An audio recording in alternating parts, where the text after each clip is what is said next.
Okay, shoot. So, ma'am, how's it all going? Like, how we're doing nowadays? What I you're can't hear doing? you again. Yeah, Uh, okay, now it's better. yeah, I'm going. How are you doing? going great, ma'am. Okay, okay. So Momita is kind of she connected us, so that's very kind of her, very nice Yeah. of her. We must thank her first. And yeah, you can ask me the questions. Okay, ma'am. So my first question is, how do you define AI? At the beginning, I'm saying that I only want your perspective, not in general. You will not give any advice in general. I only want your perspective. Like you are a veteran journalist and you have plenty of good and efficient track record. So according to you, how do you define AI? Okay, so AI is now in our lives completely. You know, we are surrounded by AI. So AI, if I define AI is artificial intelligence. Yeah. So it refers to the simulation of our intelligence in machines. So it's a product of our intelligence reproduced on machines. Right. So this is just the beginning of the future, and we are. It's like I feel I don't know why we are doing this, but I feel that we are naturally fashioned to order around, naturally endowed with that slave mentality to make somebody work for us.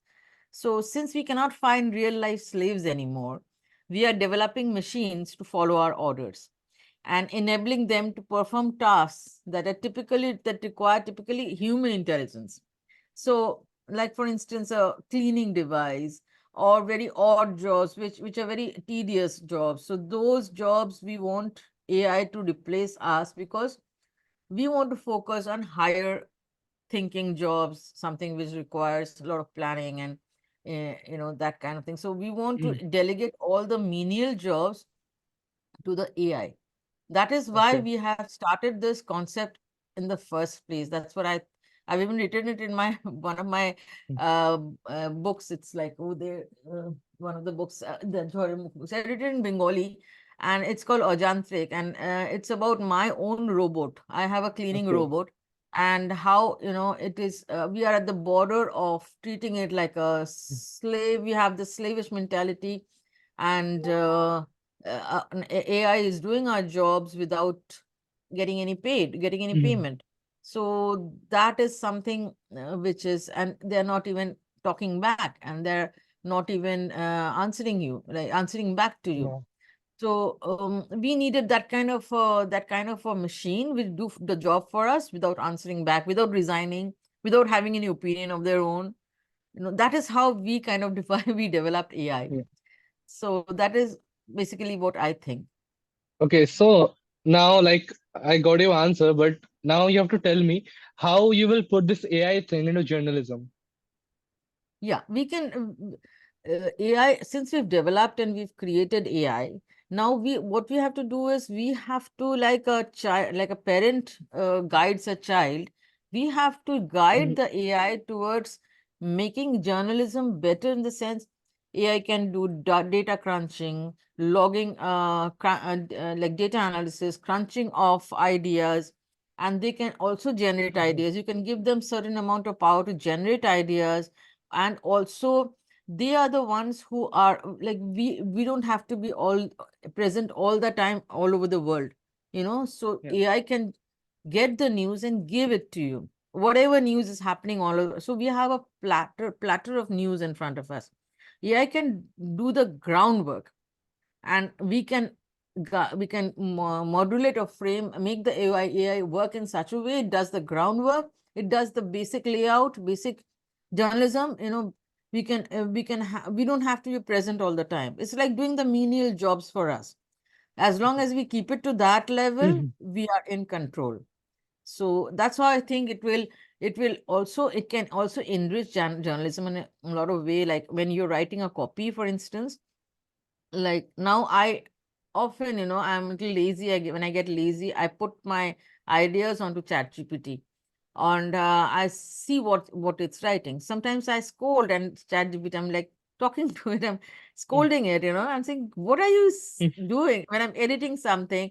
And it's like completely writing on its own. Yeah. Something, it's just rewritten the whole thing. So then I tell the chat GPT, you rewritten it, you Yeah. haven't edited the copy, you have to edit the copy.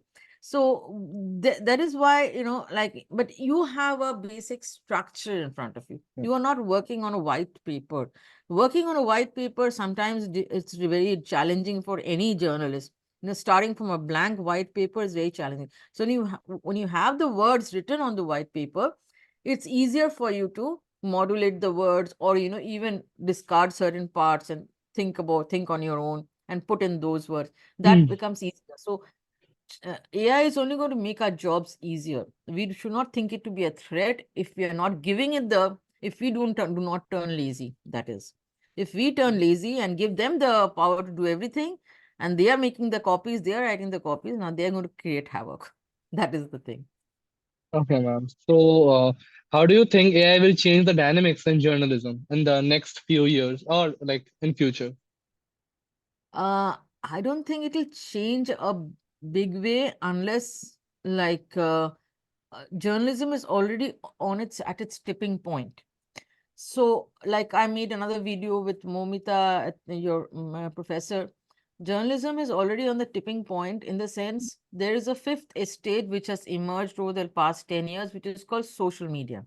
Now, we Mm. all are journalists. Everybody having a smartphone is a journalist.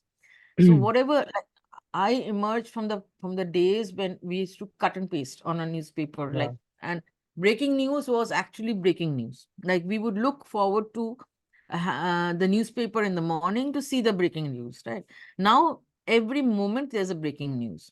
Yeah. Something, Kardashian is wearing a dress, that's a breaking news. So, so r- humans have to, like, journalists have to have that nose for news, to be able to understand exactly what is breaking news, and disregard the others. What is a lead story? That brain we have, humans have. AI doesn't have that brain as Yeah. yet, to be able to distinguish between which is real news and which is not news. For instance, there is I'll just tell you one small Yeah, I'm line, for sure. instance, phrase that is, I've written it down somewhere. Let me just check. Where did I write it down? But I remember it. Okay. A drone, just listen to this two lines. A drone flies like a bird, fruit flies like a banana. Do you get it?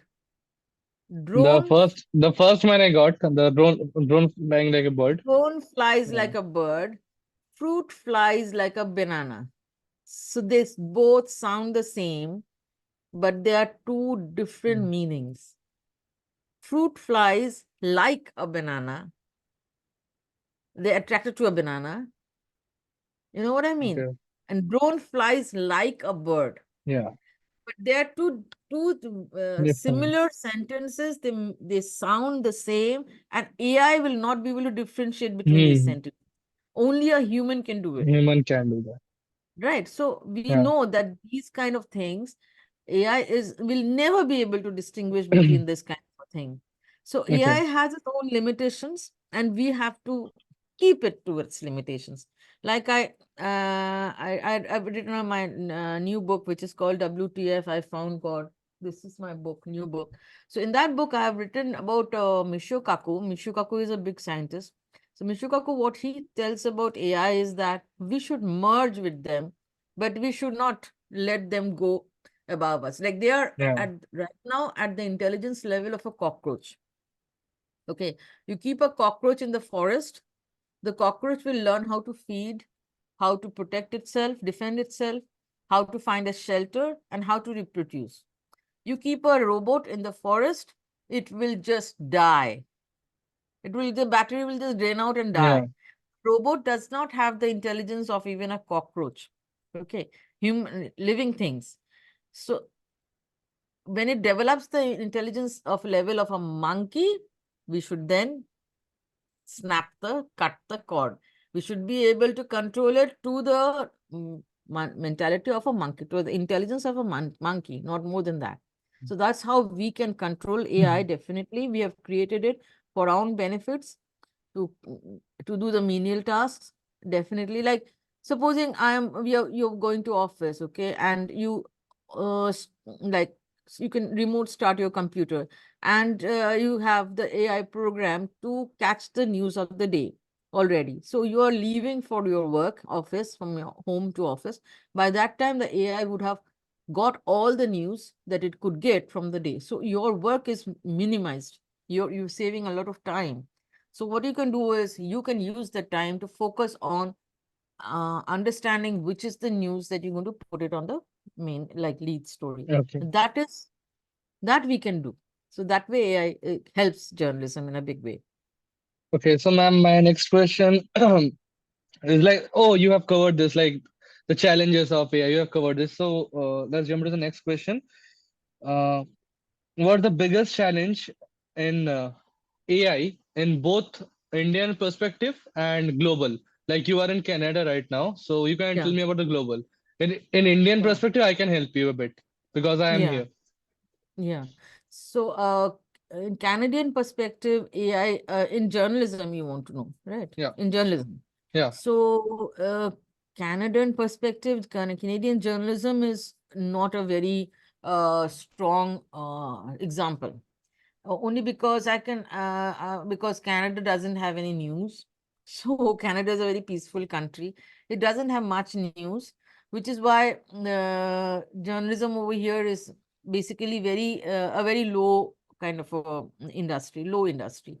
And people do not care actually about news happening unless there is a shootout or some kind of a terrorist attack, which never happens in Canada. So it's a reasonably peaceful country, and so it's not a good example. But I can tell you about the world journalism in the world scenario, Yeah. in the entire world scenario.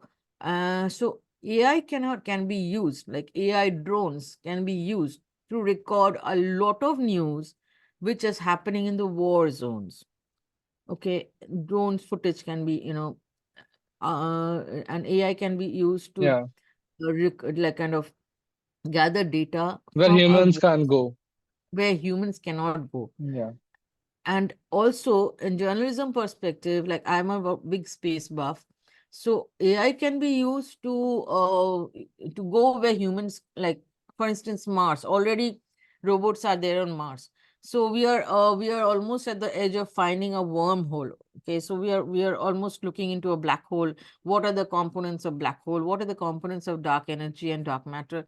So AI robots can be used to, like we've already hit an asteroid, you know that we've already had a sent a probe to an Hmm. asteroid to deflect its path. So AI can be used in the entire that way. um, AI can be used that way, and we journalists can benefit from the data that they are sending to us right away. We don't have to be there, spot Hmm. reporting. Right. So that way we benefit from the data that is they're sending to us. N- That way, journalism will be hugely benefited from AI and robots, which are taking over the market where humans cannot go. For instance, there's this Thai cave. Remember, we had that 13 kids were trapped inside a Thai cave Yeah. a Oh, few yeah. years back. Yeah. Mm-hmm. So if we used a robot to go inside and check on the health of the kids initially, and get that data, we journalists won't have to go inside to find out. So they will help us in getting the very important data, like very hard to Hmm. get data they can get for us. That can be done. Okay, ma'am. So, great answer. And next question is, beyond technical solutions, how do you address potential bias in the narrative you craft based on AI data? Basically, like it's about the craft or the prompt you're gonna write in your chat GPT or any other Bard or any other AI tool to craft a news. What do you think about that? Like it will be great news, or there will be some limitations, or it will be biased or not, something like that. I don't think AI has or will ever have the intelligence to craft a news.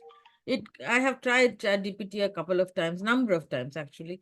I use it all the time. it doesn't have the intelligence. It tries to be now ChatGPT is the only open AI in the market, right? Now Copilot is coming. Gemini had come and gone Yeah. because it was full of bias.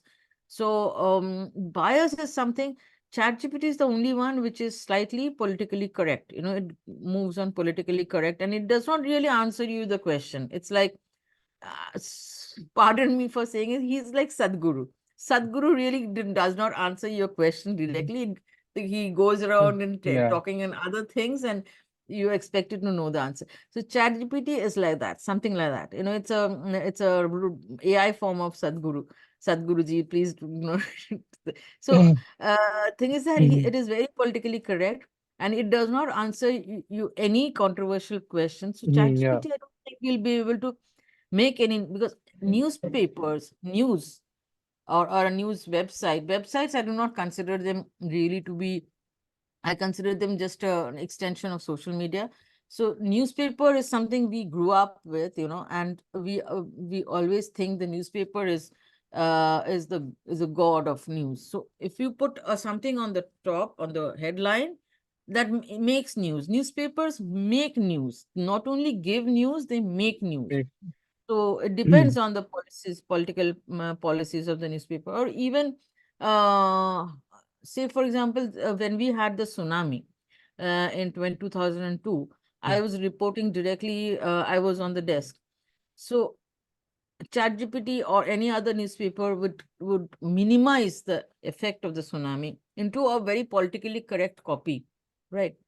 But humans will not do that. We understand the impact. We splash it into a headline, an 8 column headline, right? So you guys have must be studying newspapers. Like, are they there in your syllabus? Yeah, I'm yeah, sure. we did. So yeah, so you have to splash it into an 8 column headline for people to get that impact. Right. But what do a website do? A website will carry it, this to be a headline, this is another headline, this is another headline. In one page, there are 3 headlines. Now you have to decide which headline Mhm. is important. Okay, the human brains decide. Similarly, AI will be doing same thing. It will just like we had PTI agency reports coming in when we were working. We had agency fax reports, telex reports coming in. You know, there was a table like a thing, and reports is to just print. There were printouts of reports coming in every time. So there was one report which came in: Fakhruddin Ali Ahmed dead. That's the breaking news. Fakhruddin Ali Ahmed was the president of India at that time. So if you miss that one line, it's gone. Yeah. That's the like story of the century, story of the year. So you have to catch it like that. Or I can't remember, like Benazir Bhutto is dead. When Benazir Bhutto was killed, I was reporting, I was on the desk, I was making the pages. So I remember the human value of every news, the human impact of the news cannot be generated by AI. So we have to be there all the time, present, to be able to guide AI and understand the impact of journalism on the society. Because impact of journalism will always remain on the society. It's the fourth estate, and it will always remain as the pillar of the society. So we can call that ally, right? Ally will be a great word Yeah, for AI. Ally. yeah, Okay. they are allies. They are like working for us. AI is going to work for us, but not be equal to And us. They we are can the help. masters. Yeah. We are the masters. That should be the, if you have created slaves, we might as well be the masters. And we should, and human brains have a huge potential. You know, Mm. if you become lazy, you become lazy, and you allow the slaves to like rule over you. That, if you do that, then AI is going to totally rule over your lives. I tell the kids, young kids these days, that do not reduce your screen times. And the more you Actually. click on stuff, the more the AI is going to know what you want to see and what not want to see. More the AI is going to send you advertisements based on those stuff. So don't complain when you're getting so much spam on your phone. Mm. Just don't click on stuff. You know, scroll. But even if you're scrolling, the AI is knowing that AI knows that you're scrolling. So limit your screen time, because once you close, and one thing we should know, we should be very aware that we can box the AI into our smartphones or into the computer. AI, the moment we shut it down, we shut down the phones and the computer, AI is out of our lives. So we should be very mindful of that, that computer, these are the tools the AI is getting to us. The moment we shut it down, AI is out of our lives. Of course, face recognition and fingerprint and thumbnail, everything is there. So we are constantly watched and observed. But we can minimize the effect of AI on our lives, the influence of AI on our lives, if we can just shut down the computer and shut down the phone for at least 3 4 hours of the day. Just keep the phone aside so that we can Actually, do. I'll totally agree with your point. Sometimes, literally, it feels like AI knows myself better than me. Actually, Yeah, like it yeah, posts things like you can't even believe. Like I'm thinking about this. Maybe I've talked with my friends, and yeah, instantly when like I'm scrolling something, it's there. I'm like, yeah. how does this happen? Yeah, because they were listening. So Yeah. you have to turn off the listening app from your phone completely. And there are Google Assistants. Like we use the Mm, AI Google Assistants for our own, mm, like for our own benefit. Like we use it for our own, but you should realize that when you're using it for your benefit, it is going to take over you slowly. The more you use AI for your benefit, the more it's going to take over you. So you have to know where to draw the line, yeah. basically. And you have to know, this is the line, this is where I'm going to use AI definitely fully, but this is the place which is private. So the moment that time is over, switch off all connections with AI. Like I switch off my phone at night. I completely do make it do not disturb, so that even at that time it cannot. But even in spite of that, it does. Like I have a app which is a Google Fit app. Mm, So suddenly I see at the middle of the night there are steps. I have taken like 4,000 steps. So which means the AI either is malfunctioning or it is there's something going on. It's malfunctioning actually, basically, but it's do not disturb time. So at 2:30 a.m., I'm not walking 4,000 steps, but the AI has taken mm, 4,000 steps. So those are malfunctions, but we have to be mindful that the fact that the AI can take over our lives. So we have to keep it at bay, keep it, away from us as much as possible, not to let it interfere into our lives. And Facebook and Twitter and it's very, very, be careful about clicking on anything, r- writing a comment. If you want it, I use the AI in such a way that when I want say for example, I want to buy something. So say for example, a shoes or something, I click on the shoes. Once or twice I start clicking on ads on shoes.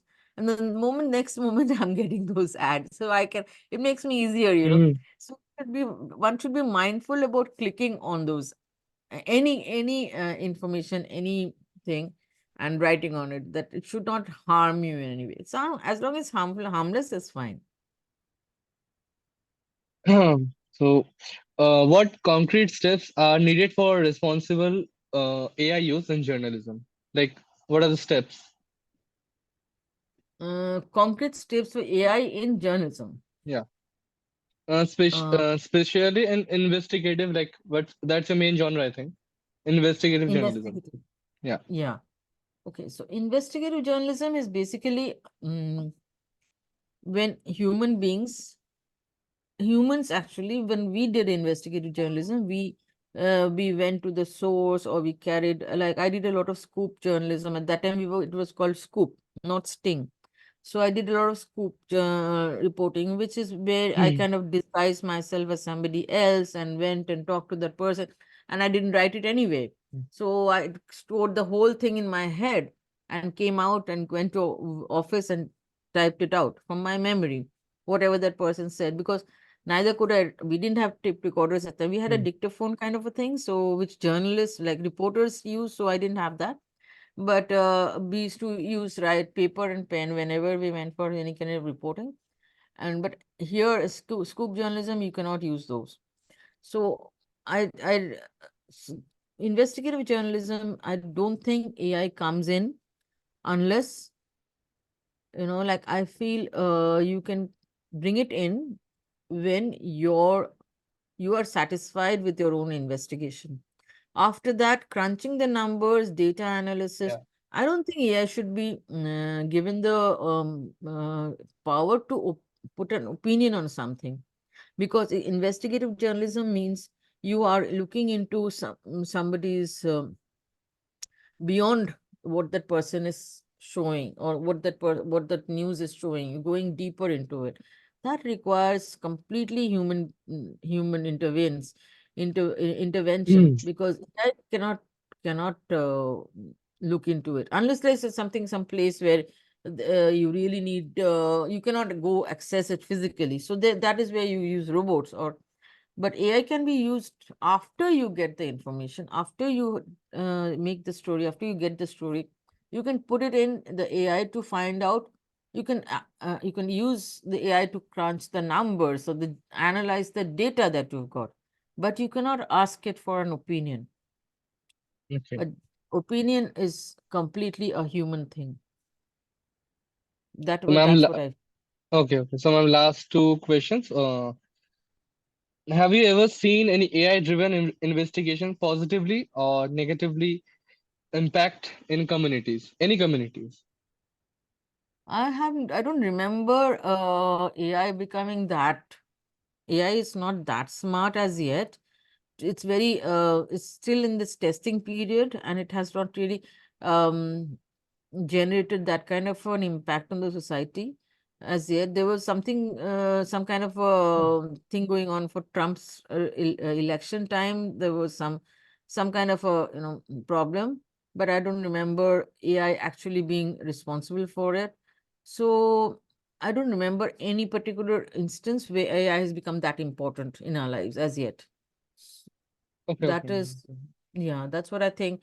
There has not been any instances, but we are surrounded by bias. Like I said, person who creates the AI has some kind of bias in that person, inside him or her. So AI, we infiltrate the AI with the bias, same kind of bias, right? So because AI are an extension of us. So in terms of biased algorithms, these may perpetuate stereotypes or disproportionately target minority groups. Definitely it can, it has the potential, but we can try to mitigate this by inviting victims and inclusion of the minorities in AI, designing AI, like programs. We can mitigate that by designing AI programs which can, by inviting those minority groups or the victims who think themselves to be victims. We can do this by inclusion, complete inclusion Hmm. of people into creation of the AI in the first place. We can mitigate since we know that this might happen.